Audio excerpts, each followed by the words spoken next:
জ্যামাইকায় চলমান দ্বিতীয় টেস্টে প্রথম ইনিংসে ব্যাট করতে নেমে বাংলাদেশ পড়েছে ক্যারিবিয়ানদের পেস তাণ্ডবে। তার মধ্যে স্বাগতিক পেসার জেডেন সিলেস 15 ওভার 5 বলে হাত ঘুরিয়ে মাত্র 5 রান দিয়ে শিকার করেন 4 উইকেট। তাতে গড়েন এক কীর্তি। 1978 সালের পর টেস্ট ক্রিকেটে সবচেয়ে কৃপণ বোলিং হিসেবে ইতিহাসের পাতায় নাম লেখান তিনি।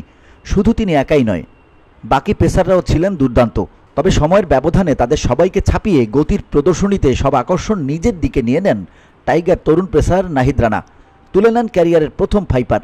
ইনিংসে বল হাতে নাহিদের তাণ্ডব দেখার পর ধারাভাষ্যকার ইয়ান বিশপ সবার কাছে এই গতি তারকাকে পরিচয় করিয়ে দিয়ে বলেন, নাহিদ রানাকে চিনে রাখুন বাংলাদেশ এক্সপ্রেস। চলমান এই টেস্টে নিজেদের প্রথম ইনিংসে বাংলাদেশ 164 রানেই গুটিয়ে যায়।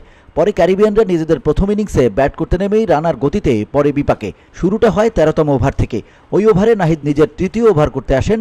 তখনও কোনো উইকেট হারায়নি স্বাগতিকরা। ব্যাটাররাও বেশ আত্মবিশ্বাসী। ওই ওভারে প্রথম ডেলিভারির গতি ছিল 150.1 কিলোমিটার, পরেরটির গতি 149.2। পরের দুটি ডেলিভারি আবারও ছাড়িয়ে গেল 150 কিলোমিটার। ওই ওভারে 148 কিলোমিটার গতির নিচে নামেনি নাহিদ। ওই ওভারের পর আর 22 বছর বয়সী এই গতি তারকার সামনে দাঁড়াতে পারেনি ক্যারিবিয়ানরা।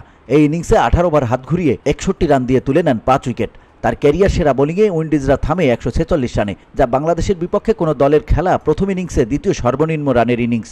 চাঁপাইনবাবগঞ্জের ক্রিকেটার নাহিদের ছিল এটি সাদা পোশাকে ষষ্ঠ ম্যাচ। এর মধ্যে রাওয়ালপিন্ডিতে 4 উইকেটের স্বাদ পেলেও এবারই প্রথমবার পেয়েছেন ফাইপারের দেখা। সোমবার দিনের খেলা শেষে তাৎক্ষণিক প্রতিক্রিয়ায় এক ভিডিও বার্তায় নাহিদ বলেছেন, সর্বপ্রথম ওপরওয়ালার শুকরিয়া আদায় করতে চাই। টেস্টে প্রথমবার 5 উইকেট পেয়েছি।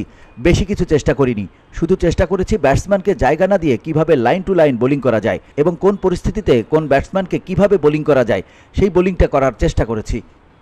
VOD Bangla news desk.